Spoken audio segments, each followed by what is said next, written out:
안녕하세요. 안녕하세요. 한 주간 잘 지내셨어요? 예, 잘 지냈습니다. 예, 저희가 이 당신은 이미 충분합니다. 이 책을 지난주와 이번 주 2주에 걸쳐서 이렇게 살펴보고 있는데요.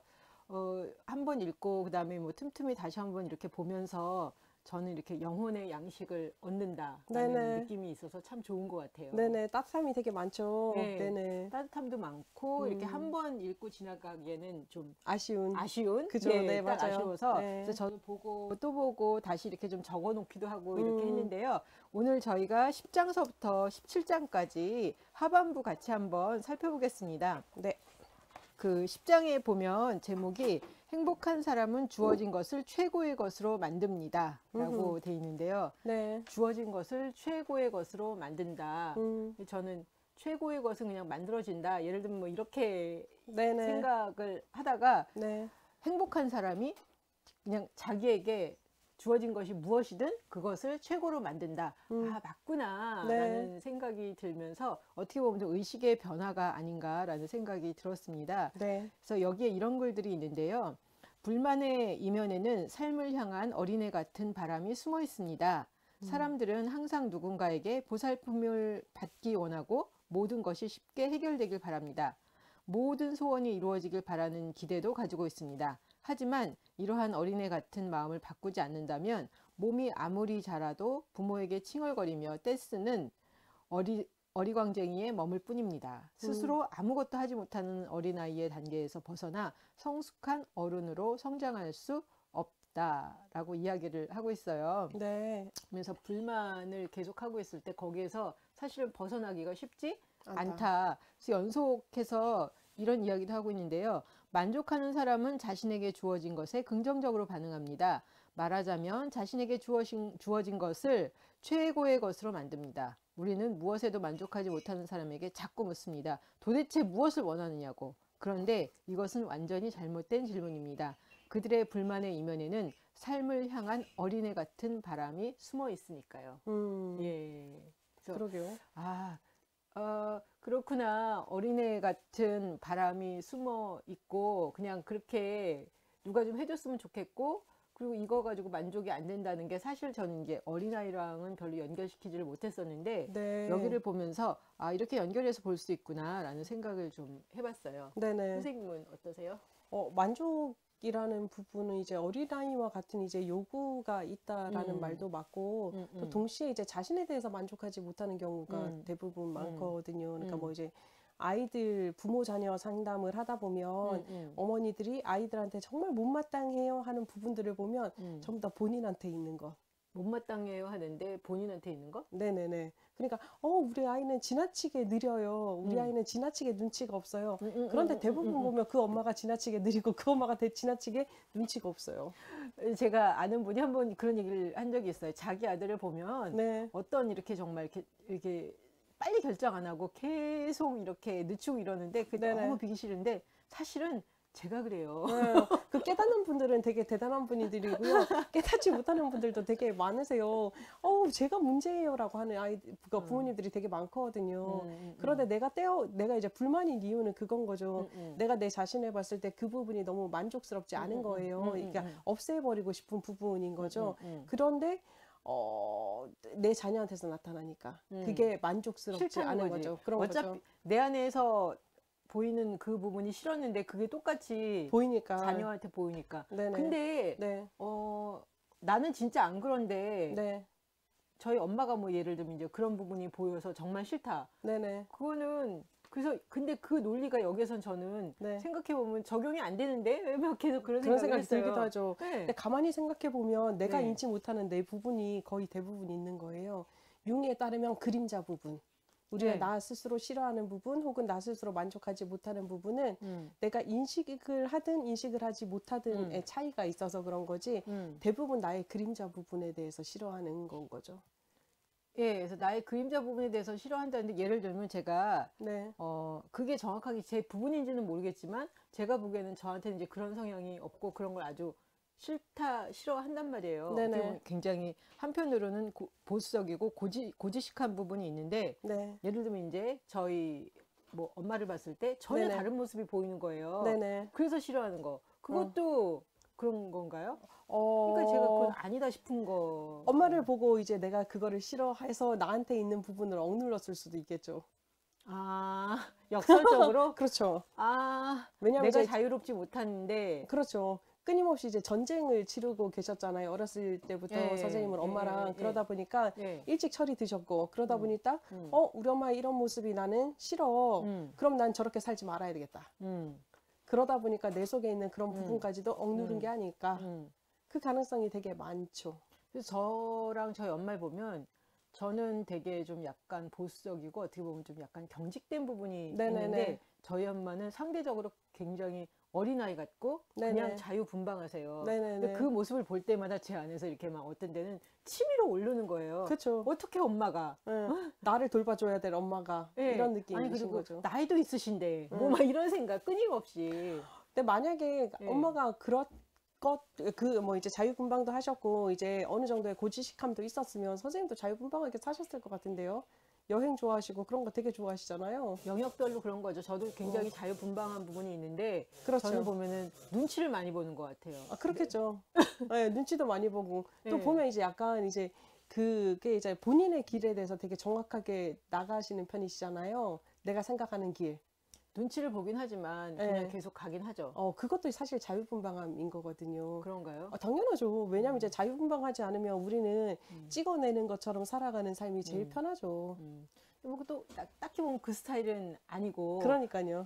그래서 이제 저는 아까 이제 지금 선생님 얘기를 들으면서 네. 어떻게 보면 이제 저도 보면 되게 억누른 부분들이 많이 있고 네네네. 어린아이가 어린아이답지 못했던 못하게. 부분. 맞아요. 근데 그런 부분들이 이제 뭐 남들한테 일어나면은 그냥 그런가 보다 이렇게 네네. 되는데 이 자기의 뭐 부모 특히 이렇게 네네네. 부모한테 이렇게 나타나는 모습을 보면은 나는 그렇게 살지 못했는데 누군가가 그렇게 사는 모습을 보였을 때 꼴을 그게 보기 싫은 거죠. 네. 네. 꼴 보기가 싫은 거죠. 네. 네. 왜냐면 나는 못 살았으니까. 아, 나는 그렇게 못 살았으니까. 네. 왜냐면 내 것을 다 앗아갔잖아요. 그럴 수 있는 모든 시간들에 대한 기회를. 그런 부분이 있는 게 아닐까요? 아, 선생님 말씀 들으면서 좀 이해가 가는 게 나는 분명히 네. 내 성향은 그게 아닌데 네. 왜 저런 성향들을 정말 상대적으로 너무 자유분방한 걸 봤을 때 나랑은 전혀 아닌데 왜 저러지? 뭐 막 이러고 싫어했는데 어떻게 보면 제 안에 억눌린 부분들을 보여주는 걸 수 있겠다라는 생각이 그렇죠. 드네요. 네. 그러니까요. 불만이라는 것 자체가 조금 그런 부분인 거죠. 나한테 억눌렀던 부분, 내가 싫어하는 부분에 대해서 이제 보여졌을 때 상대방은 편안하게 하니까. 그렇죠. 상대방은 거리낌 없이 거리낌 하다 없이 보니까. 편안하게 하니까 그렇죠. 어떻게 저럴 수 있지 뭐 막 이런. 그렇죠. 내가 누리지 못한 거 그것도 사실 어린아이와 같은 욕구인 거잖아요.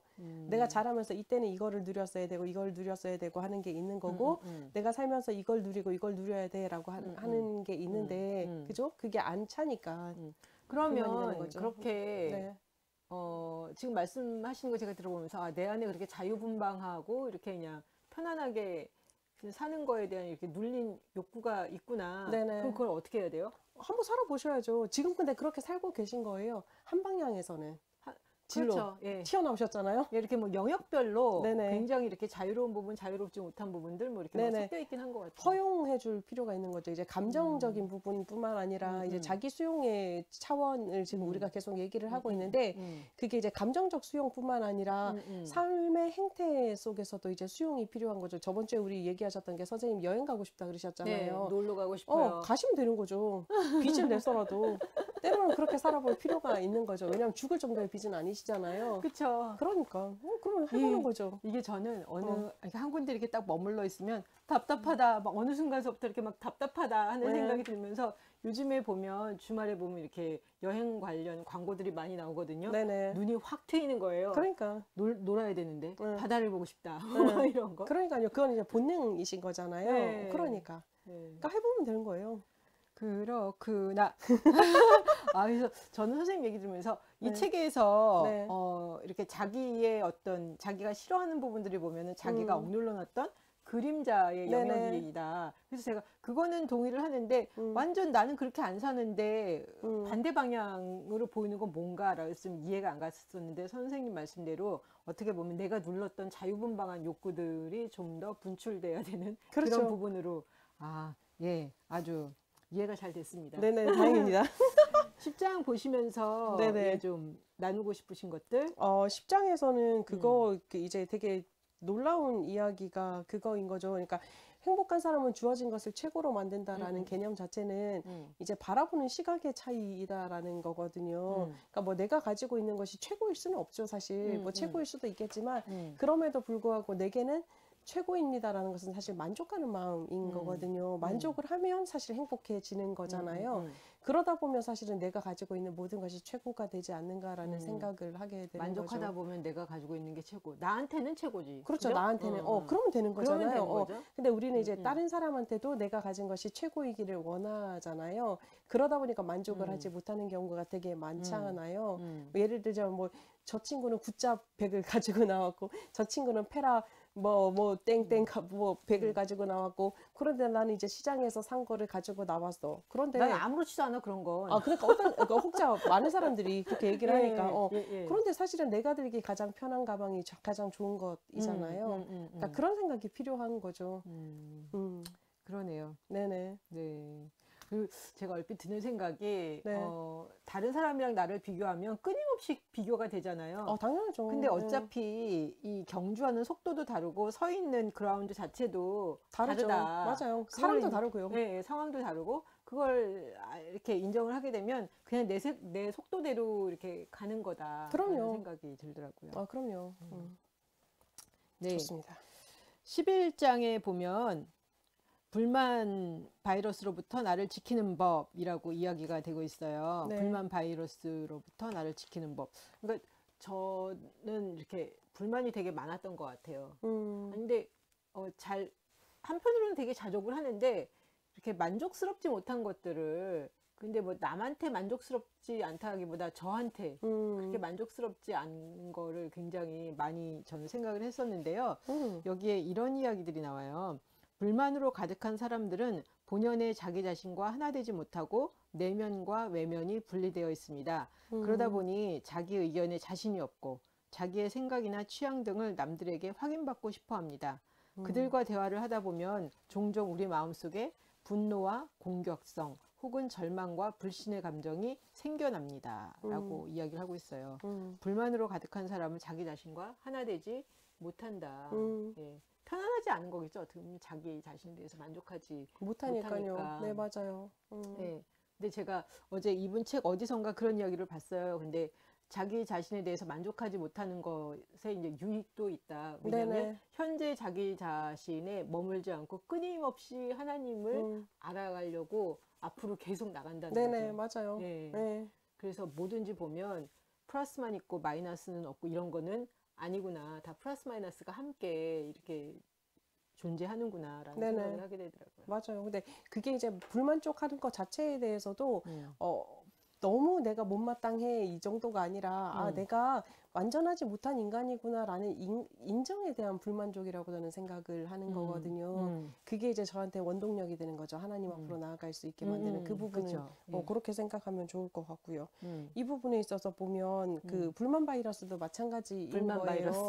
그러니까 나 자신에 대해서 이제 만족하지 못하기 때문에 나의 외형과 내면이 분리가 되잖아요. 근데 이게 사람들이 신기한 게요. 외형과 내면을 자꾸 분리하다 보면 진짜 외형이 난 줄 알아요. 페르소나라고 그쵸. 얘기를 하잖아요. 가면을 쓰고. 예. 그런데 이제 끊임없이 내 속에서는 뭔가 더 이제 채워지기를 원하는 거죠. 그런데 그게 문제가 어떻게 되느냐면 나를 통해서 채워지기를 원한다기보다 내가 속해 있는 공동체가 당연히 나한테 이렇게 해줘야 돼라고 생각을 하는 경우가 많다라는 거예요. 그러면 이제 그 사람이 가는 곳곳마다 다툼이 일어나고 분열이 일어나고 이기적인 그런 싸움이 일어날 수밖에 왜 없다라는 안 것도 해주냐? 생각해 보이죠. 그렇죠. 왜 안 해줘? 나한테? 이 정도는 해줘야 되는 거 아니야? 뭐 이런 거 있잖아요. 근데 사실은 자기는 뭐 해준 거 있나? 그러니까 자기가 해줘야 될 자기의 부분을 대해서 사실은 예. 그렇게 끊임없이 요구하는 사람들이 상당히 많거든요. 그 부분을 우리가 인지를 하면 좋겠죠. 그러니까 외면과 내형이 하나로 되면 가장 좋긴 하겠지만 뭐 잘 안 될 가능성도 많거든요.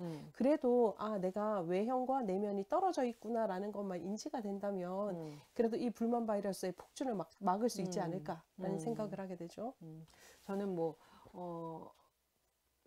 완전하다. 제가 완전하다. 이런 네네네. 이야기도 많이 들어봤는데 그때마다 내가 완전하다는데 지금 날 딱 보면 완전하지가 않은데. 네네, 그럼요. 그러니까 이게 자꾸만 뭐라 그러죠? 완전하다는데 네가 불만을 느끼는 거는 네가 이상한 거야. 예를 들면 이제 그런 식으로 누르게 됐어요. 근데 보면 완전하다는데 실제적으로 내가 느끼는 거는 되게 불완전한 내 모습을 보고 도대체 이거 어떻게 해야 되는 거야? 이런 생각이 들다가 완전하다는 거, 온전하다는 거는 어떻게 보면 내가 완전하기 때문에 내 안에 불완전한 거를 누르는 게 완전한 게 아니라 네. 어떻게 보면은 저를 누르고 있는 관념들 있잖아요. 네네네. 그 관념들, 아, 내가 굉장히 어떤 부분에 대해서 두려움에 대해서 아니면 뭐 결핍에 대해서 스트레스를 받고 있구나라는 거가 인지가 되면 그 사실은 나를 붙들고 있는 관념들이 인지가 되면 제가 거기로부터 자유하게 되잖아요. 네네, 맞아요. 그러면 그냥 온전하게 맞아요. 되는 거잖아요. 맞아요. 그래서 이걸 딱 보면서 아, 이게 아래로부터의 영성과 연결이 되는 거다. 네, 맞아요. 그러니까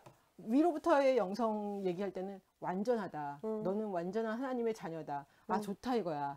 그런데 나는 솔직히 말해서 내 안에서 굉장히 불만족이 올라오고 그러니까 불완전하다는 생각이 드는 데에서 계속 이것 때문에 스트레스를 받았는데, 아, 완전하니까 내 안에 그 불완전을 아웃시키는 게 아니라 뭐 때문에 내가 이렇게 불완전함을 느끼는지를 발견하고 그 관념들을 인지를 하면 오히려 내가 그거로부터 자유케 되는. 네, 맞아요. 예. 예. 완전함이 우리한테는 이루어질 수가 없죠. 완전한 분은 하나님밖에 없으시고요. 우리는 온전한 존재인 거거든요. 그러니까 그 관점은 되게 중요한 관점인 거죠. 또 온전하다는 것도 저는 똑같이 완전하나 온전하나 다 불편했어요. 이거 별 온전해 보이지 않는데 100%라고 생각하시는 거잖아요. 네, 예. 끊임없이 이거 뭐야 이거 뭐 이렇게 계속 이거 뭐 온전하지가 않은데 뭐 계속 이랬는데 역설적으로 네네. 나를 불편하게 만드는 것들, 그 개념들을 네. 관념들을 놓으면 자연스럽게 온전해진다. 그렇죠. 예. 맞아요. 불편한 것까지도 수용. 예, 그러면서 뭐가 나를 불편하게 하는지를 발견하는 게 나를 자유케 하는 거지. 완전한데 온전한데 이렇게 네가 지금 불만 부족하다고 느끼는 거 이거는 아니야 이렇게 생각을 하는 거는 아니다. 근데 전 예를 들면 이 제목도 불만 바이러스로부터 나를 지키는 법 이렇게 돼 있잖아요. 네네. 그러면 불만을 갖지 말아야 돼. 그러면서 이게 네. 누르는 방식으로 네네. 이때까지 많은 때 네. 그냥 자동적으로 갔다는 거죠. 네네. 근데 거꾸로 아니 그러면 네가 뭐가 그렇게 불만이 어떤 부분에서 이렇게 불만이 있니? 을 거꾸로 물어보고 그 불만 갖고 있는 부분에 대한 어떤 관념들이든지 이런 것들을 놓는 게 필요한데 반대로 하고 있었다는 네네, 맞아요. 대화가 필요하죠. 모든 부분에. 그렇죠. 네. 그렇죠. 예. 끊임없는 자기와의 대화. 그렇죠. 네네. 안 쉬워 근데. 안 쉽죠. 불만 바이러스가 아무리 사실 근데요, 100% 사라지지는 않더라고요. 상황에 따른 존재잖아요. 인간이다 보니까. 그러면 뭐 어떨 때는 이제 불만스러움이 없어지다가도 또 어떨 때는 생길 수밖에 없거든요. 근데 그런 것조차도 그냥 인정해 줘야 되는 부분인 것 같아요. 이분이 또 그런 이야기도 했어요. 그러니까 예를 들면 만족과 불만족 사이에 그 네. 긴장. 네, 맞아요. 잘 유지하는 거. 네. 아, 그냥 알았어. 이러면서. 그러니까요. 그러니까 뭘 해도 괜찮아라는 예. 이야기가 필요하다라는 거죠. 그게 사실 아래로부터의 영성인 거잖아요. 살다 보면 만족스러울 때도 있고, 불만족스러울 때도 있다. 있고. 그렇죠. 예. 근데 또 이 불만족이 계속 있나? 또 딱히 그런 것도 아니고. 그럼요. 제 방에서 이렇게 창문을 열면 네네. 나무가 딱 있어요. 아. 근데 제가 이 나무를 딱 쳐다보다가 네. 나무가 ip사귀가 다 떨어졌잖아요. 네네. 근데 그러면서 저 나무가 보면 또 이렇게 잎을 내고 이렇게 열매를 맺고 이거 언제 되나 보면 네. 제가 이렇게 딱 보니까 나무를 자꾸만 옮기고 싶어 했던 것 같아. 아하. 그렇죠. 나무를 따뜻한 데로. 네네.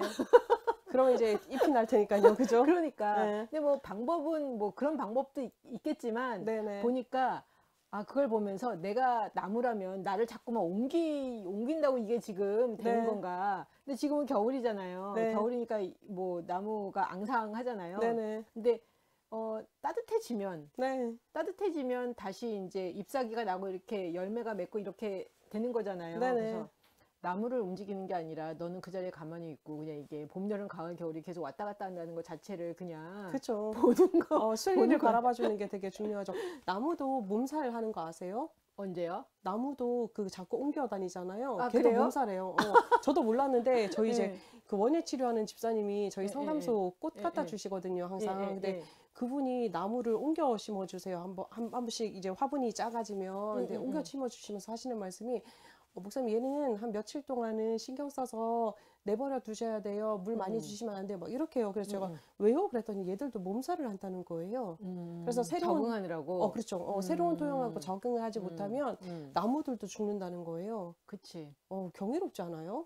그러니까 결국은 네. 나무나 나무로- 사람이나 나무나 사람이나 똑같고 네. 나무를 옮기는 게 아니라 그렇죠. 그냥 다시 봄이 오기를 자연의 기다려야지. 순리를 기다려야죠. 그리고 제가 또 오늘도 이렇게 하늘을 보다가 네. 보니까 나하고 우리 집은 가만히 있는데 네. 하늘은 계속 움직이잖아요. 맞아요. 그래서 내가 움직이는 게 아니구나. 그럼요. 네. 그렇죠. 내가 움직이는 게 아니죠. 하늘이 움직이는구나. 그리고 또 있으면 따뜻해지면서 봄이 오는 거구나. 네, 그냥 맞아요. 그러면서 이때까지는 어떻게 보면 나를 자꾸만 움직이려고 그랬던 생각이 많이 네네네네. 강했는데 하늘을 보니까 하늘이 움직이고 나무를 보니까 나무는 가만히 있고 네네. 왜 이런 것들을 맞아요. 보면서 자연을 보면서 깨달음이 아, 있죠. 예, 그냥 너는 가만히 있고 음, 때가 되면은 순풍이 불고 예, 그런 그러니까요. 생각이 들더라고요. 맞아요. 지구의 자전과 공전에 의해서. 그러니까 예, 내가 네. 나를 뽑아가지고 네. 저기 따뜻한 나라에 가봤자 그럼요. 또 아까 말씀하신 대로 몸살. 그렇죠. 어차피 몸살 할 거거든요. 예, 음. 예, 그러니까요. 좋네요. 네. 11장 보시면서 네네.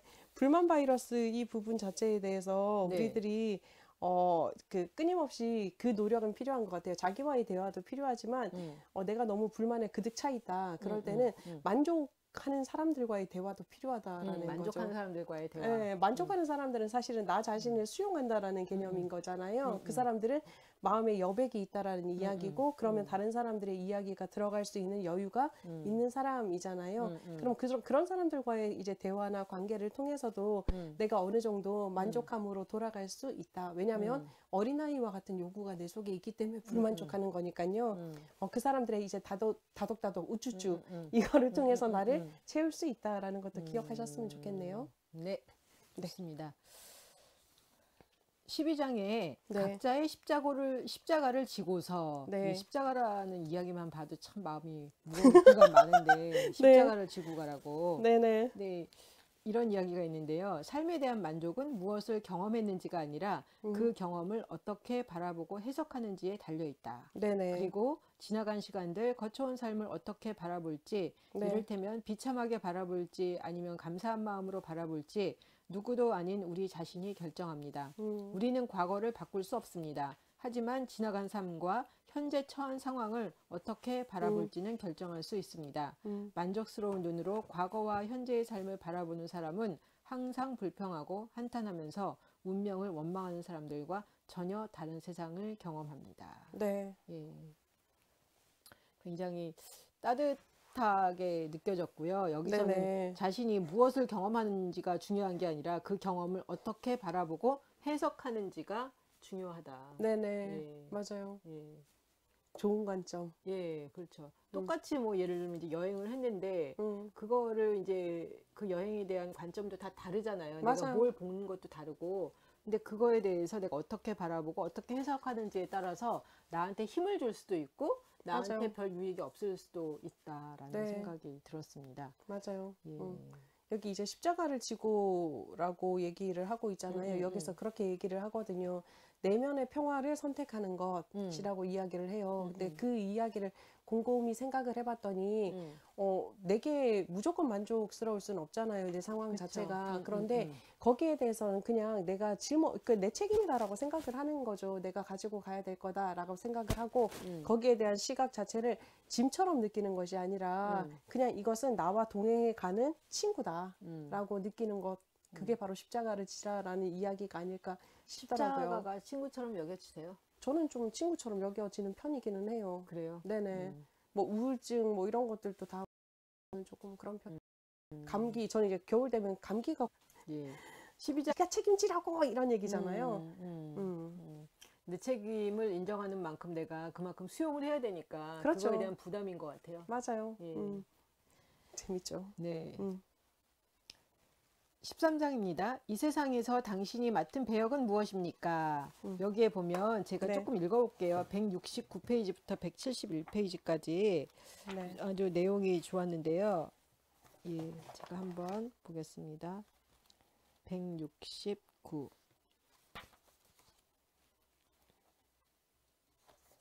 네. 만족이라는 주제에 대해서도 우리의 생각을 구분하는 것은 중요합니다. 자신의 삶에 대해 현실과 동떨어진 생각을 가지고 있다면 그는 삶에 불만을 가질 수밖에 없습니다.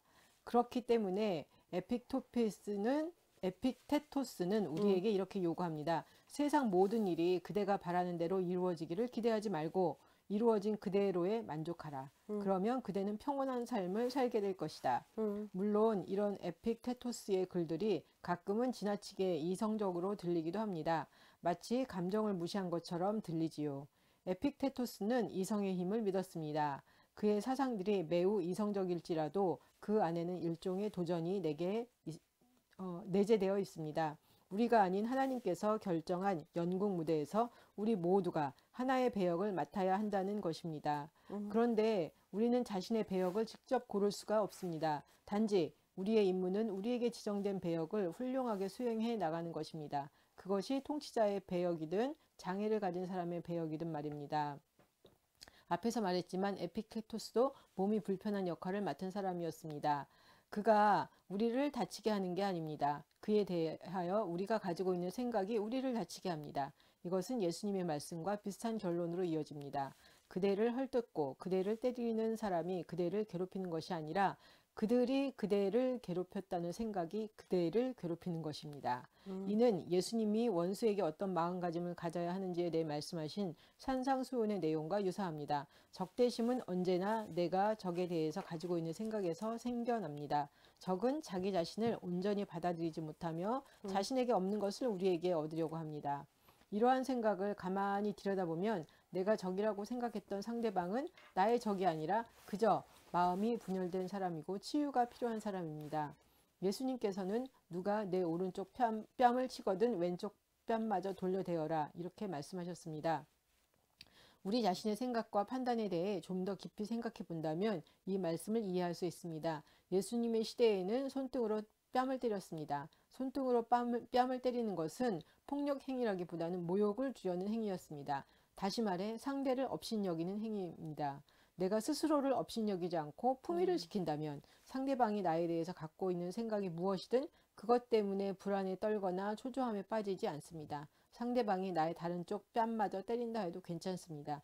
그가 나를 업신여기고 깎아내려도 아무리 내게 그렇게 상처 주는 말을 퍼붓는다 해도 나의 자존감은 사라지지 않습니다.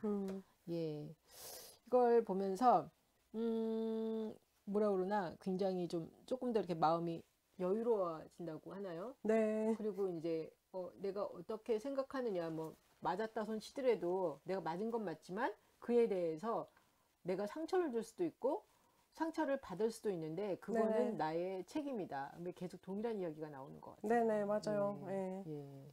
예. 만족에 대한 이제 세 가지 방법에 대해서 이야기를 하고 있거든요. 네. 그 첫 번째 게 사실 13장에서는 이제 테투스가 말하는 이제 철학적 수단에 대해서 얘기를 하고 있고요. 14장에서는 이제 심리학적 이제 수단에 대해서 얘기하고 있고 15장에서는 영적인 수단에 대해서 이야기를 하고 있잖아요. 네. 철학적 수단에서는 그 얘기를 하고 있어요. 끊임없이 이야기하고 있는 게 상황이 나를 불안하게 하거나 상황이 나를 상처를 주는 것이 아니라 거기에 대한 나의 생각, 인지가 나로 하여금 불안하게 하고 상처를 주게 한다라고 이야기를 하고 있는 거예요. 그렇다 그러면 사실은 방법은 딱 한 가지인 거죠. 생각과 감정을 분리시키면 된다라는 거죠. 그리고 끊임없이 그 생각에 대해서 내가 설명을 해주면 되는 거예요. 내 스스로. 아니야, 괜찮아. 상처받을 필요가 없어.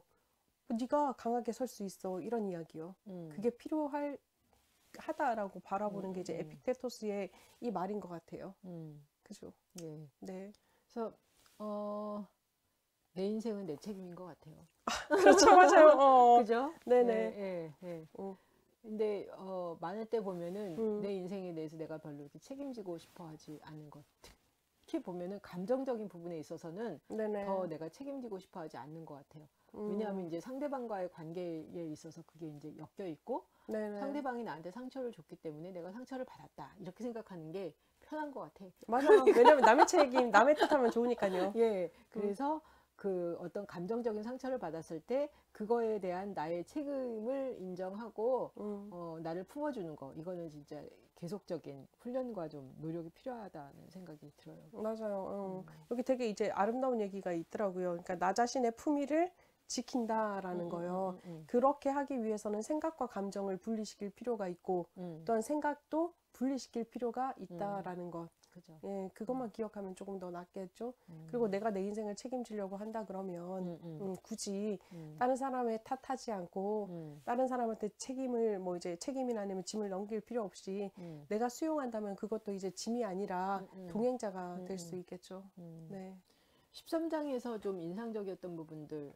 네네. 그 13장에서는 그게 되게 좋았었어요. 아버지의 뜻이 하늘에서와 같이 땅에서도 이루어지게 하십시오라고 이야기하는 거요. 그게 바로 우리가 나 자신에 대해서도 그렇고 주변 사람들에 대해서도 가져야 되는 관점이 아닌가라는 건 거죠. 왜냐하면 이제 뭐 어떤 식으로 이루어지고 뭐 어떤 방법으로 이루어지고 그게 중요한 게 아니라 그냥 이루어지는 게 중요한 부분인 거죠. 그게 확신으로 나아갈 수 있는 가장 좋은 방법이 아닐까. 나 또한 마찬가지로요. 나 자신이 이루어지는 게 중요한 거지 내 주변에 어떤 상황이나 사람들이나 그런 게 그렇게 중요하지는 않다라는 생각이요. 그게 저는 되게 감동적이더라고요. 그리고 결국 보면 비교하지 않으면 훨씬 더 평온하게 살 수 있을 것 같다. 네네. 그러니까 자기 그 속도대로 이렇게 갈 수 가고, 있으면 맞아요. 그러면 그리고 또 되게 재밌는 얘기 하잖아요. 소크라테스 얘기하면서 에피테토스가 그 얘기 한단 말이에요. 나 자신이 이제 나 자신이 갇혀 있는 곳 그것이 바로 감옥인데 소크라테스가 악법도 법이다 그러면서 감옥에 갇혀 있었잖아요. 거기는 감옥이 아니라는 거예요. 왜냐하면 자기가 선택했으니까. 그렇죠. 그렇죠. 그거는 정말 우리가 깊이 생각해 봐야 될 부분인 거예요. 그게 이제 뭐 육체적인 감옥이 될 수는 있지만 심리적인 감옥이 될 수는 없다라는 이야기인 그렇죠. 거거든요. 그 감옥에 갇히게 만드는 것도 바로 나 자신이다라는 거 이야기하는 거잖아요. 보이지 않지만 그 왜 마음의 울타리, 네네. 마음의 감옥에 갇혀 있을 때가 가장 힘든 것 같아요. 맞아요. 나 스스로 이제 딱 경계심을 딱 치기 시작하면 그렇죠. 세상과의 단절이 시작되는 거니까요. 그렇죠. 예. 그리고 제가 그 페이스북에다가 그런 글을 썼는데 도대체 뭐가 그렇게 무서워서 벽 치고 울타리 치고 계속 그렇게 하는지 모르겠다. 내가 정말 자신이 있으면 그렇게 벽 치고 울타리 칠 필요가 있느냐. 네네. 예. 맞아요. 내가 자신 있으면 사실 뭐 어떤 뭐 태풍이 불어올지라도 뭐 쓰나미가 몰려올지라도 내가 흔들리지 않을 수 있거든요. 그래서 저는 크리스찬들이 그런 마음의 좀 여유를 갖고 살았으면 좋겠다. 하나님의 자녀로서의 어떤 그 자신감과 그 어떤 그 프라우드를 이렇게 드러내면서 벽치지 말고 이렇게 사방에 뭐 크리스찬이니까 이렇게 하면 안 되고 저렇게 하면 안 되고 이건 안 되고 이렇게 해가지고 벽치지 말고 조금 더 좀 넓게 크게 좀 봤으면 좋겠다라는 그런 바람이 생기더라고요. 네, 우리부터 한번 해보시죠. 네. 13장. 네네. 예. 아까 말씀드렸던 것처럼 예. 세상의 모든 것이 긴밀한 관계를 가지고 있다라는 것을 생각을 하시고요. 그러면 내가 이제 어떻게 나를 바라보느냐 그리고 나를 책임지느냐에 따라서 나와 연관을 가지고 있는 모든 세상도 사실은 달라질 것이다 라고 얘기할 수 있을 것 같아요. 마찬가지로 우리가 이제 벽치고 뭐 경계치고 이런 거는 사실 살면서 어쩔 수 없이 나타난 행동이기는 하거든요. 그분들 나름대로 상처받지 않기 위해서 혹은 뭐 뒤통수 침을 당하지 않기 위해서 살아오는 건데 그럼에도 불구하고 자신에 대한 신뢰를 가지고 조금씩 걷어낸다면 그만큼 자기를 가두고 있는 감옥에서 나와서 자유를 만끽하게 되지 않을까라는 생각을 하게 됐어요. 말씀드리면서 자기에 대한 신뢰가 있으면 그만큼 벽을 들치게 될 것 같아요. 그렇죠. 예. 그러다가 뭐 또 이제 힘이 없으면 다시 벽 치면 되고요. 좀 힘들 때는 조금 이렇게 벽 치고 있다가 또 괜찮으면 또 나오면 되고 그러니까요. 그러면 되는 거 아니에요? 그죠? 예. 네. 네. 14장 마음속 그림자와 화해하기 나오는데요.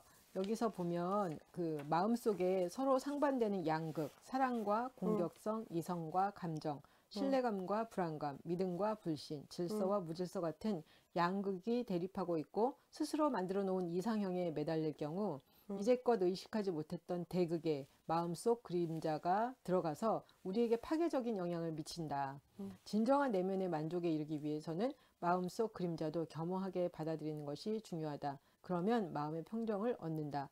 반대로 그림자를 자신과의 반대로 그림자를 자신과의 환해는 반대로 그림자를 그림자뿐만 아니라 자신의 인생사를 온전히 받아들이는 것과도 관계가 있다. 융은 어린 시절 어땠는지 그 시기에 어떤 상처를 경험했는지가 중요한 게 아니라 이러한 구체적인 자신의 개인사와 화해하는 것이 우리의 숙제다. 그러니까 내가 어떤 상처를 받았냐 그게 중요한 게 아니라 자기의 그런 개인사와 화해하는 것이 중요하다라고 이야기를 하고 있고요. 네. 내면의 상처는 진정한 자기 자신을 찾기 위한 기회가 된다. 더 이상 과거를 원망하지 않고 자신의 인생과 평화롭게 화해한다. 그리고 지금 있는 그대로의 나의 삶을 만족스럽게 바라볼 수 있다. 과거에 일어난 모든 일이 현재의 나를 만들었다는 사실을 완전히 받아들이고 자신의 과거에 감사함을 느낀다라고 이야기를 하고 있어요. 그래서 저는 왜 어떤 때 보면은 사람들이 내가 어떤 상처를 받았다. 끊임없이 자기 상처를 보게 되잖아요. 네네. 예. 근데 그 상처를 아는 것도 중요하지만 어떤 상처를 받았냐는 것이 중요한 게 아니라 그 상처를 통해서 내가 해석해내는 거, 그 상처를 네네. 해석해내는 거, 네. 그리고 그 나의 과거와 화해하는 거, 네네. 그리고 그거로 모든 거를 잃은 것만은 아니라는 거, 분명히 네. 얻은 것도 있다라는 거를 좀 발견해내면 훨씬 더 좀 수월하지 않을까. 맞습니다. 네. 사람이 어차피 우리가 음. 과거의 그 경험을 통해서 지금의 내가 형성되어진 부분이거든요. 거기에 대해서 전체적인 수용이 필요한 거예요. 내 인생사에 대한 수용이. 어떤 삶을 살았고, 그다음 내가 어떤 상처를 받았고, 어떤 아픔이 있었고, 다 수용해 줄 필요가 있는 거죠. 그리고 나서는 이제 그것들과 만남의 작업들을 통해서 이제 괜찮아지라라고 이야기를 하는 거거든요. 근데 우리는 이제 많은 사람들이 보면 난 이것 때문에 상처받았기 때문에 계속 이렇게 살아가요라고 하시는 분들이 되게 많아요. 안타깝죠. 그러면 나는 계속 상처받은 사람으로밖에 안 남아 있는 거예요. 상처 안 받고 자란 사람은 세상에 아무도 없거든요. 그런데 상처받은 나로 남을 것이냐 아니면 회복되어서 자신의 삶을 살아가고 있는 나로 남을 것인가의 선택도 사실은 자신에게 있다라는 걸 기억을 하면 좋겠다 싶어요. 예. 네. 여기에 그 이야기가 있잖아요. 자신과의 화해는 네. 자신의 그림자뿐만 아니라 자신의 인생사를 온전히 받아들이는 것과 관계가 있다. 맞아요. 자신의 인생 전체를 받아들이는 것. 그러니까요. 예. 가끔 상담하다 보면 저는 제 과거는 싹둑 잘라서 지워버리고 싶어요 하시는 분들이 있거든요. 그렇죠. 예. 싫은 거는 그렇게 하고 싶은 맞아요. 생각이 막 들거든요. 근데 사실은 뭐 그렇게 싹둑 잘라버리면 내가 될 수 없잖아요. 나는 구천을 떠도는 영혼일 뿐인 거예요. 그렇죠. 그러니까 그거를 놓치지 않았으면 좋겠다라는 생각은 들어요. 좋은 거든 나쁜 거든 뭐 아픈 기억이든 뭐 아름다운 기억이든 그 전체가 나를 만들었다는 거. 네네, 맞아요. 네. 14장에서 조금 더 보실 거. 이거를 보면 다른 것보다 그 이탈리아 정신과 의사가 이야기했던 정신통합 이론에 대해서 얘기를 하고 있는데 감정과 자신을 이제 떼놓는 훈련, 감정, 그다음에 이제 문제로부터 자신과의 거리를 두는 훈련, 그것을 한다면 사실은 내가 나 자신의 개인사와의 화해가 가능하지 않을까 싶습니다. 상담을 받고 뭐 이제 여러 가지 치유를 받고 하는 것도 되게 중요하지만 상담을 받든 개인적 뭐 이제 심리 치유를 받든 상관없이 그 속에서도 내가 낫고자 하는 마음이 없으면 아니면 내가 나 자신과 화해하고자 하는 마음이 없으면 사실은 돈 버리는 거거든요. 뭘 해도 소용없죠. 그러니까요. 그러니까 그 마음 자세가 변화가 되어야 된다라는 거예요. 그냥 이게 나구나라는 거를 좀 더 바라보고 자신을 객관적으로 사랑할 수 있고 수용해 줄 수 있으면 괜찮지 않을까 싶습니다. 네. 15장입니다. 신은 당신을 만족스럽게 지으셨습니다. 네네. 예. 내가 나 자신을 자비롭게 대한다면 내면의 평화를 찾을 수 있습니다. 그러면 내가 실수를 한다 해도 나 자신을 미워하거나 책망하지 않습니다. 부족한 점이 많더라도 그런 나에게 스스로 만족합니다. 왜냐하면 나는 비난하는 마음이 아니라 자비로운 마음을 가지고 반응하기 때문이다. 다르게 말하면 비난하는 이성이 아니라 공감하는 마음을 가지고 반응합니다. 예. 저는 이거 보면서 다른 사람들의 마음에 아픔이나 고통에 공감하는 거는 그래도 좀 할 수 있을 것 같은데 네네. 나 자신의 그 고통에 공감하는 거, 마음에 공감하는 거는 진짜 어렵다라는 생각이 들더라고요. 네. 네. 제가 잘못 생각하는 건가요? 아니에요. 많은 사람들이 그러죠. 왜냐면 모양 빠지니까요. 그것도 또한 아프면 안 돼. 이런 느낌이 많으신 거죠. 그렇죠. 그리고 저는 보니까 왜 나 자신의 그 감정에 공감을 못 해주나 보면은 이미 판단하고 있는 거예요. 그렇죠. 예. 그런 생각하면 안 돼. 약해 빠져서. 그리고 예를 들면 뭐, 누가 하는 짓이 이렇게 뭐 마음에 안 들어. 그러면 그래도 미워하면 안 돼. 미워하면 안 돼. 이 생각이 강하니까 미운 감정이 내 안에서 들었어요. 근데 분노하면 안 돼. 그러니까 분노하면 안 된다라는 이 판단이 딱 쓰니까 내 안에 분노가 있고 미움이 있음에도 이거를 표현을 하면 안 되죠. 예, 하면 안 되는 거예요. 그러니까 저는 보니까 쭉 거의 그러고 살아왔어요. 계속. 그 예를 들면 이제 뭐 저희 뭐 부모님에 대해서도 이렇게 마음에 안 네네. 드는 부분이 있잖아요. 그럼요. 예. 근데 그게 그러면 제가 이렇게 말하는 제가 한 번도 표현 안 하고 살았냐? 그건 아니거든요. 그렇겠죠. 엉망진창으로 표현을 해요. 근데 그게 왜 그런가 이렇게 봤더니 네네. 그래도 부모님인데 부모님한테 함부로 하면 안 돼. 그리고 부모님을 미워하면 안 돼. 부모님을 원망하면 안 돼. 이런 생각이 있단 말이에요. 네네.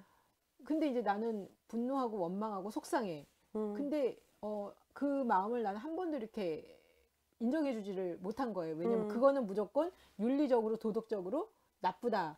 그렇게 하면 안 된다. 부모한테 효도해야 된다. 이 생각은 항상 배웠으니까 그 생각에 그 나의 감정을 비추어 보면은 이런 감정을 가지면 안 되는데 막 네. 이 생각에 계속 이렇게 눌렀던 것 같아요. 근데 제가 얼마 전서부터 미워해도 돼. 싫잖아. 싫어해도 돼. 괜찮아. 근데 오히려 이렇게 하니까 내 마음을 가라앉고 내가 바깥으로 표현할 필요는 없죠. 없어지고. 맞아요. 괜히 승질을 안 부리게 되잖아요. 예, 맞아요. 예. 그래서 제가 보면서 진짜 이렇게 내 안에 정말 미움이 막 솟구쳐 올라오는데 나는 거기다 대고 미워하면 안 돼. 싫어하면 안 돼. 이러고 나를 눌렀는데 그냥 아니야, 너 미워해도 괜찮아. 싫어해도 괜찮아. 다 괜찮아. 그냥 이렇게 다 괜찮아. 그 왜 머리의 판단을 네. 그 하지 말라 제가 그 얘기를 계속 많이 들었었는데 그게 무슨 말인지를 잘 몰랐던 것 같아요. 네네. 근데 다른 사람한테는 미워하지 마, 뭐 어쩌지 마 이렇게 얘기를 하잖아요. 네. 근데 그게 예를 들면 이제 동일하게 이제 나한테도 이렇게 적용이 되는 거잖아요. 그러다가 제가 엊그제 그 훈련을 되게 많이 했던 것 같아요. 미워해도 괜찮아. 마음에 안 들잖아. 마음에 안 든 건 사실인데. 그리고 미워, 싫어. 그런데 그냥 이렇게 정말 속으로 들었어요. 그러니까요. 네. 왜 그런지 아세요? 몰라요. 금지된 사랑이 더 불붙잖아요. 그 뭐지 로미오와 줄리엣. 그 반대 집안 그 가족이 아니었으면 자녀가 아니었으면 그렇게까지 안 했을걸요? 그냥 이따가 질리면 질리면 또 떨어졌을 수도 떨어졌어. 있어. 자연스럽게. 그러니까 가장 좋은 방법은 우리가 허락하고 싶지 않은 연애를 하는 자녀들이 있으시다면 내버려 두시면 알아서 떨어지거든요. 때 되면. 때 되면. 아니면 뭐 둘이 정말 잘 맞는 사람이면 계속 붙어 있든가. 네, 그러니까요. 그죠? 둘 중에 하나인데 금지된 사랑이 더 달콤하잖아요. 그리고 금지된 사랑이 더 불을 붙게 되거든요. 그래서 제가 그걸 보면서 다른 사람 힘들어하면 그래 너 힘들어해도 괜찮아. 지금 상황에서 안 힘든 게 이상한 거지. 힘든 게 맞는 거야. 이렇게 얘기를 해주면서 왜 나한테는 그렇게 못 해줬나 봤더니 그 관념들이 굉장히 강한 거예요. 도덕적인 관념. 네, 맞아요. 미워하면 안 되고 싫어하면 안 되고 거기다가 크리스찬으로서 더 그런 게 강하게 들어있으니까 나한테 내 안에 그런 감정들이 미워하는 마음, 분노하는 마음이 있다는 것 자체가 어떻게 보면 굉장히 쉐임한 거죠. 맞아요. 수치스러운 거죠. 야, 믿는다면서 어떻게 이럴 수가 있어? 뭐 그렇죠, 이러면서. 맞아요. 근데 한 가지 더 놀라운 법칙은 뭐냐면 네. 타인에 대해서도 그렇게 오롯이 공감이 안 되셨을 거예요. 될 때도 있고 안 될 때도 있고 그렇죠. 그러니까 예. 다른 사람보다 많이 약하셨을 거예요. 왜냐면 나한테도 허락을 안 해주는데 타인한테 허락은 해줄 수 있는 척은 할 수 있으나 진짜 마음 깊이는 안 됐을 가능성이 더 많은 거예요. 그게 아마 제가 제 자신에 대해서 공감이 되는 부분은 받아들이는 맞아요. 부분은 상대방도 너무 해주고, 잘해줘. 맞아요. 예, 맞아요. 네. 근데 내 자신한테도 이게 용납이 안 되는 부분은 상대방도 용납이 안 되고 그 말이 맞아요. 네, 맞아요. 예. 그걸 보면서 제가 일단 나 자신에 대해서 내가 그렇게 뭐 화가 나고 수치심이 들고 뭐 미워하고 분노하고 될 때 이제는 다 괜찮아.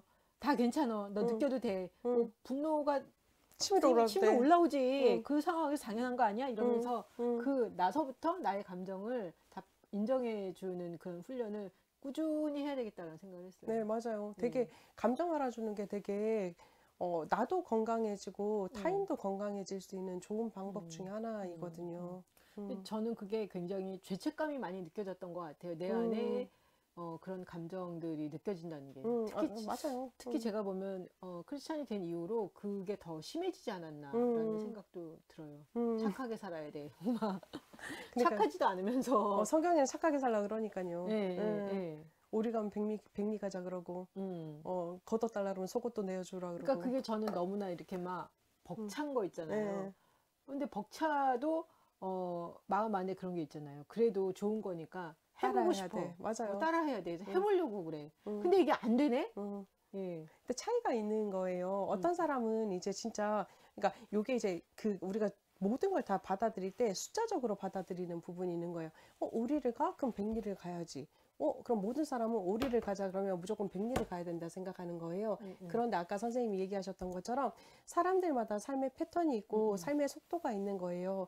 어떤 사람에게 오리는 진짜 오리가 될 수 있고 어떤 사람에게 오리는 1, 2가 될 수도 있는 거예요. 자기의 기준에 따라서. 근데 내가 할 수 있는 만큼의 그런 선함이 나타나라라고 하는 이야기거든요. 근데 우리는 전부 다 무조건 오리를 가자 그러면 무조건 백리야라고 생각을 하니까 정말 그 뱁새 그러니까 황사 따라 가랑이 찢어질 수밖에 없고 지치고 끊임없이 자기 비판하게 되고 난 그래 이런 죄인이야 그죠? 그러니까 생각을 해봐야 되는 부분인 거예요. 그 부분은.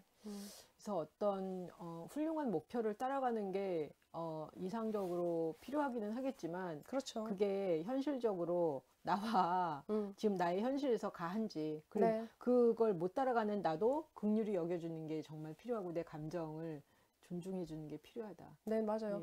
저는 이제 요즘에 상담할 때 그 얘기를 해요. 2가지 목표를 가지고 살아가세요. 첫 번째는 높은 이상주의적인 목표를 가지고 사세요. 예수님. 우리 모습 최고는 이제 성화는 예수님이시잖아요.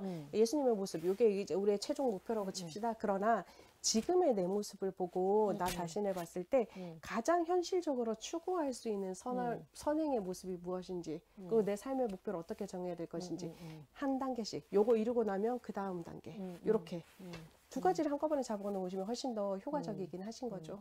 맨날 위에서 이렇게 내리 누르다 보니까 안 되는 내 모습만 보면서 참 많이 좌절을 했던 것 같아요. 그렇죠. 짜증스럽고 수치스럽고 그죠. 그쵸. 네, 언제까지 뭐 이런 느낌이잖아요. 못 따라가는 내 모습 보면서 정말 찌질하다. 그러니까요, 맞아요. 그런 생각도 많이 하고. 맞습니다. 네, 여기에 그런 이야기도 마저 나오는데요. 하나님은 모든 사람에게 각각의 유일한 이미지를 만들어 주셨습니다. 우리가 이러한 이미지를 정확하게 묘사할 수는 없습니다. 하지만 자기 자신과 조화를 이룰 때 이러한 이미지에 가까워진다는 사실은 믿어도 좋습니다. 이러한 이미지는 하나님의 존재와 하나님의 사랑이 이 세상에서 빛을 발하게 하는 긍정적인 이미지입니다. 네. 그래서 여기서 보면 내가 하나님의 형상이다. 네. 모든 사람이 각각의 유일한 이미지가 있다는 거죠. 근데 저는 이제 그거에 대해서 너무 이렇게 좋은 것 같아요. 네. 그냥 내 삶을 살고 생긴 대로 살자. 네. 난 못 쫓아가. 네. 맞아요. 네. 중요한 부분이죠. 그거에 대해서 이제 조금 더 뭐라 그러죠? 이렇게 소신을 갖고 움직일 수 있을 것 같아요. 맞아요. 네. 선생님은 15장 보시면서 네네. 그 이야기 저도 봤거든요. 하나님께서 이제 보면 하나님이 우리를 하나님의 형상을 닮은 존재로 만드셨다. 근데 각각 다르게 만드셨다라고 이야기를 하고 있어요. 그리고 하나님의 사랑이 우리가 이 세상에서 빛을 발하게 하는 이제 도구다라고 얘기를 했는데요. 그 말을 저는 어떻게 받아들였냐면 각자마다 반짝반짝거리고 살아갈 수 있는 영역이 다르다라고 생각을 하는 거예요. 각자의 달란트를 주셨다라는 이야기인 거죠. 근데 그 달란트를 찾아서 살아갈 때 내가 하나님 앞에서 반짝이는 별로 살아갈 수 있지 않을까라는 생각을 했고요. 또 한 가지는 반짝이는 달란트를 생각할 때 내가 가지고 있는 가장 강점뿐만 아니라 내 약점, 그다음 내 뭐 이제 여러 가지 감추고 싶은 부분들까지도 하나가 되어야지 그것이 정말 강한 달란트로서의 삶을 살아갈 수 있는 부분이 있다라는 것을 기억하면 좋겠다라는 생각했어요. 그렇죠. 네네. 선생님은 선생님의 그 강점, 네. 그 반짝반짝 빛나는 게 뭐라는 생각이 드세요? 저는 그 자신감이 있어요. 그러니까 자신감이 있는데 어떤 자신감이 있냐면 누가 뭐라 하든 나는 괜찮아. 뭐 안 좋을 때도 있는데 네. 그 부분이 있어요. 그러니까 그래 뭐 누가 뭐라 하든 나는 괜찮아라고 생각하는 부분이 되게 있고요. 또 한 가지는 나의 가장 큰 강점 중에 하나가 친화력이에요. 별로 친화력이 좋은 사람은 아닌데 친화력이 좋게 보여지는 얼굴을 가졌어요. 태도, 말투 뭐 이런 거. 그러니까 그게 저한테는 강점이기는 한 부분인 거죠. 근데 이게 반짝거리게 만들더라고요. 물론 이제 저한테도 감추고 싶은 부분, 약점 되게 많단 말이에요. 그런데, 그냥 누가 뭐라 하든 상관없어. 나는 그냥 박미라야 라는 생각이 되게 많은 편이에요. 그래서 되게 자신감 있어 보인다 그러시더라고요. 되게 당당해 보인대요. 당당해 보여요? 그런 부분이 있어요, 저는. 네. 좋습니다. 16장에 본래의 나 자신과 좀 더 가까워지도록. 네. 자기 자신과 좀 더 가까워지도록. 가까워지도록. 이 좀 어떻게 보면 좀 말이 웃기는 것 같은데. 이미 난데 뭘 나랑 더 가까워져? 뭐 약간 그러니까요. 그런 생각도 들지만. 네.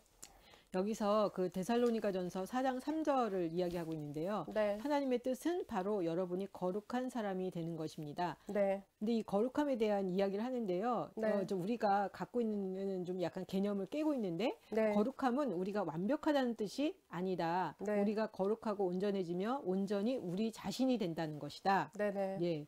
그리스어 하기오스는 거룩함은 세상의 어떤 힘에도 영향받지 않고 세상으로부터 떨어져 있다는 것을 뜻한다. 네. 말하자면 이 얘기까지 많이 듣는 것 같아요. 거룩함은 이렇게 구별되어 있는 거다. 네, 맞아요. 그런데 여기서는 이걸 어떻게 이야기하고 있냐면 하나님의 뜻은 우리가 세상이나 세상의 잣대에 휘둘리지 않는 하나님께서 허락한 본래 자기 자신을 발견하는 것이다. 네네. 예, 맞아요. 우리 거룩함 그 뭐 분리되어 있어야 되고 깔끔해야 되고 뭐 이런 네네네. 얘기를 하는데 여기서는 그 거룩함이라는 것은 하나님께서 허락한 하나님께서 나를 만드신 그 본래의 자기 자신을 발견하고 그 모습을 어떻게 보면 지켜가는 거죠. 네, 맞아요. 예, 네. 지켜가는 것. 그것을 거룩합니다. 그래가지고 네. 저는 참 이거는 되게 인상적이고 네네. 새롭고 좋았어요. 네, 맞아요. 네. 되게 감동적이죠. 네. 예. 있는 그대로도 괜찮아 라고 이야기하는 거잖아요. 네. 나를 잘 지켜가는 게 결국은 음. 하나님 앞에서 나의 거룩함을 지켜가는 거. 맞아요. 예. 근데 여기서의 나는 그냥 이제 온전한 나인 거죠. 그냥 원래적인 나. 원래적인 나. 창조 때의 나. 그러니까 이것저것 덕지덕지 입힌 나 말고 창조 때의 나의 모습인 부분인 거죠. 근데 뭐 그럼 현재의 나는 어떻게 해요? 현재의 나도 이제 그 모습을 찾아나가는 여정을 시작하고 있는 거잖아요. 그러니까 네. 현재의 나도 괜찮은 거예요. 그래서 저는 그냥 소신을 갖고 하나님께서 내게 주신 그 본래의 자신을 발견해 나가고 지켜가는 거. 막 이렇게 사방에 눈이 달려서 막 두리번거리면서 이렇게 막 나를 찾아가는 게 아니라 네, 맞아요. 그냥 하나님 안에서 자유하면서 내 자신을 지켜가는 거. 그러다 보면 조금 더 이렇게 자기답게 살 수 있지 않을까 하는 생각이 들어요. 맞아요. 네. 16장 보시면서 네. 그 심지어 본래의 나 자신과 가까이 산다라고 이야기를 하잖아요. 네. 변화 변신 이야기 한단 말이에요. 내면의 평화로 이끌어주는 법칙에 대해서 변신이 우리한테 더 맞다라고 얘기를 하면서 그 말은 바로 내 안에 있는 모든 것이 그대로 있어도 괜찮아라고 이야기해 주는 것이잖아요. 근데 이것은 내 안에 존재하는 것 솔직하게 들여다보기 그리고 하나님과의 관계 맺기를 통해서 이루어진다라고 이야기를 하고 있는데 그냥 자기 수용에 대한 부분인 거죠. 그냥 하나님께서 나에게 주신 부분. 아까 선생님 질문하신 것처럼 그럼 이미 페르조나에 가득 덕지덕지 붙어 있는 나 자신은 어떻게 해요? 그것도 괜찮은 거죠. 왜냐하면 이제 페르조나 떼기를 시작하면 되는 거니까요. 또 덜 떼져도 괜찮은 거죠. 왜냐하면 그게 나니까. 그죠? 저는 제가 보기에는 그 페르소나도 결국은 나의 일부인 것 같아요. 맞아요. 왜냐하면 내가 살려고 선택한 방법이기 때문에 나의 개성이 될 수 있는 것 같아요. 맞아요. 나쁘게 보면은 뭐 가면이다, 뭐 허상이다 이렇게 볼 수 있는 부분도 있지만 그걸 통해서 어떻게 보면은 나의 개성을 잘 드러낼 수 있는 부분이라고도 생각이 들어요. 맞아요. 똑같은 페르소나를 선택하진 않거든요. 같은 그렇죠. 상황에서. 그러니까. 사람이 다르니까. 맞아요. 그러니까 되게 좋은 관점이거든요. 그거를 발견한다 그러면 나는 조금 더 나 자신과 가까이 살 수 있겠다라는 생각을 하고요. 그 오다가 이제 그 토마스 머튼 수사님의 그 삶과 거룩함이라는 책을 읽으면서 왔거든요. 거기서 이제 거룩함이라는 것에 대해서 내 삶 자체로 그대로 나아가는 것이 거룩함이다라고 이야기를 하고 있는 거예요. 그대로 수용받는 것. 이게 되게 기쁨의 복음의 소식이 아닌가 우리에게는 그 생각하면서 되게 좋다라는 생각했네요. 네. 17장에 단 하나의 햇살 속에서라는 네. 제목을 갖고 있고요. 조화는 하나님으로부터 비롯된다. 음. 삼위일체의 조화를 이루신 하나님은 우리가 이러한 내적 조화를 이루게 만들어준다. 네. 인간은 하나님의 음성이 자기 안에서 울릴 때, 다시 말해 하나님과 인간이 하나 될 때 본연의 자신이 된다.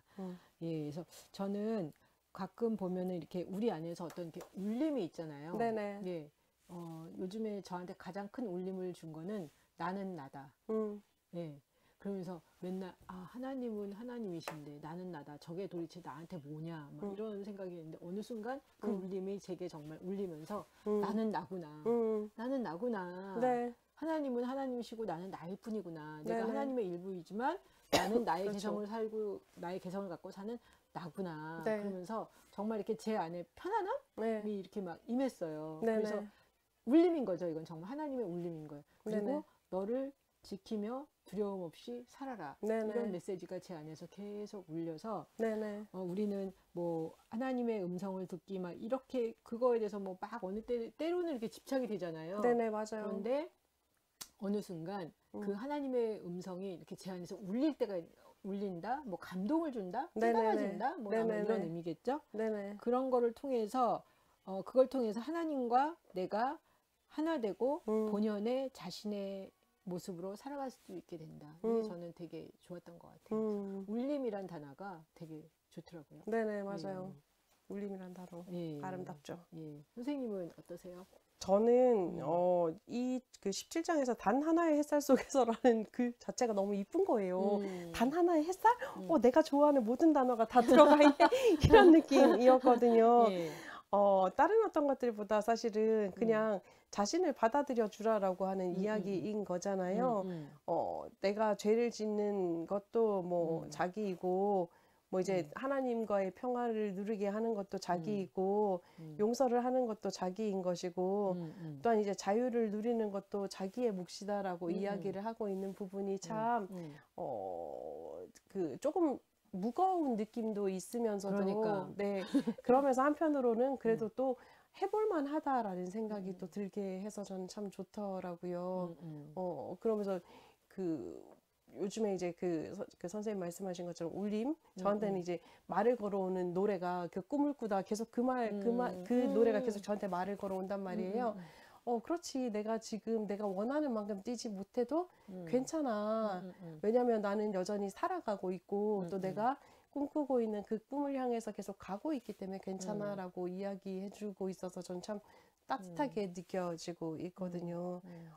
나를 조금 더 독려하고 나를 조금 더 만나주고 나를 조금 더 인정해주고 그런 노래라서 참 좋다 싶은데요. 여기 장에서도 그런 느낌 받았었어요. 다른 어떤 것들보다 정말 중요한 것은 무엇이냐? 내가 나를 그냥 온전하게 받아주는 것, 그냥 인정해주는 것, 그리고 내 삶에 책임을 지는 것. 말은 참 쉬운데. 그렇죠.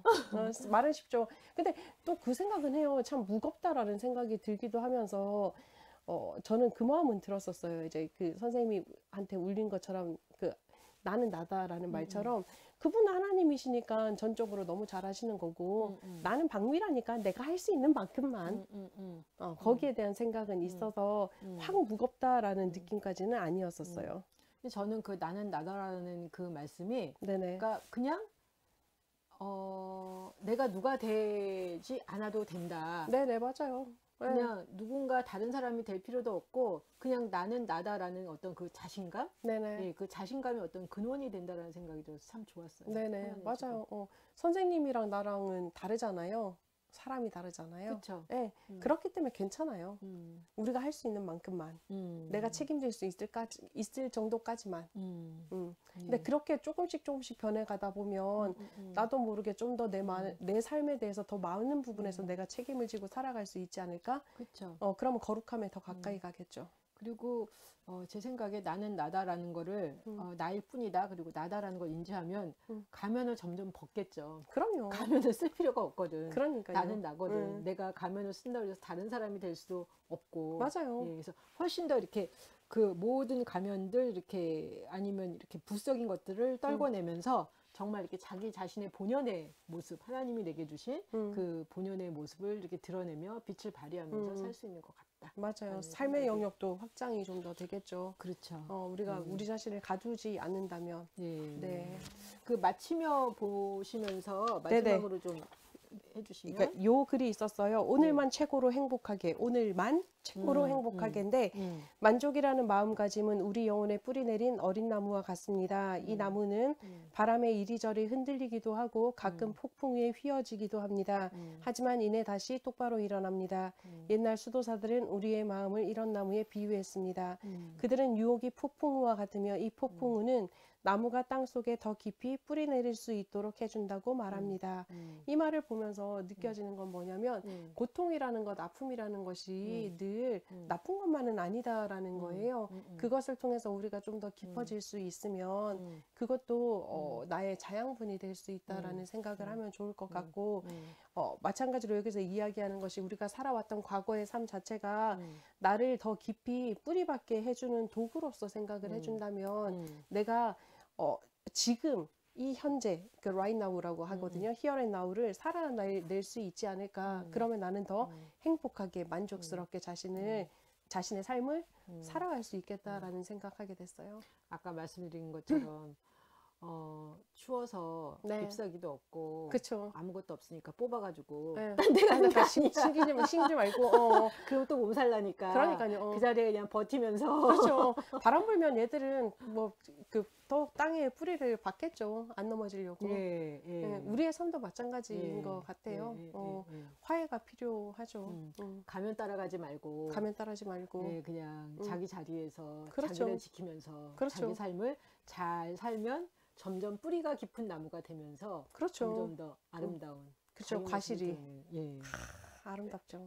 네, 이렇게 저희가 2주에 걸쳐서 당신은 이미 충분합니다. 이 책 같이 살펴봤는데요. 여러분도 읽어보시면 아마 되게 도움이 많이 되지 않을까 싶어요. 네네. 그래서 이게 한 번 읽고 말기에는 좀 아까운 네네, 여러 번 맞아요. 이렇게 한 번씩 이렇게 꺼내서 읽어보면 되게 좋은 네. 그런 책인 것 같습니다. 예. 이렇게 해서 이 책 저희가 끝냈고요. 다음 주에는 그 랄프 waldo 에머슨의 자기 신뢰의 힘이라는 책이 있는데요. 이 책도 굉장히 유명하고 사실은 보면 우리가 그 하나님 사랑하면서 자기 사랑하고 자기 신뢰하는 게 이게 동시에 같이 가야 되는데 네. 그 부분이 그리스도인들 가운데 좀 굉장히 네네네. 약한 경우들이 많이 있는데 이 책을 통해서 우리가 자기 신뢰의 힘 그리고 이제 자기답게 사는 거에 그 힘에 대해서 좀 같이 살펴보면 좋겠습니다. 네. 예, 오늘 방송은 여기까지 마치겠습니다. 감사합니다. 행복하세요. 오늘을 안 꺼집니다.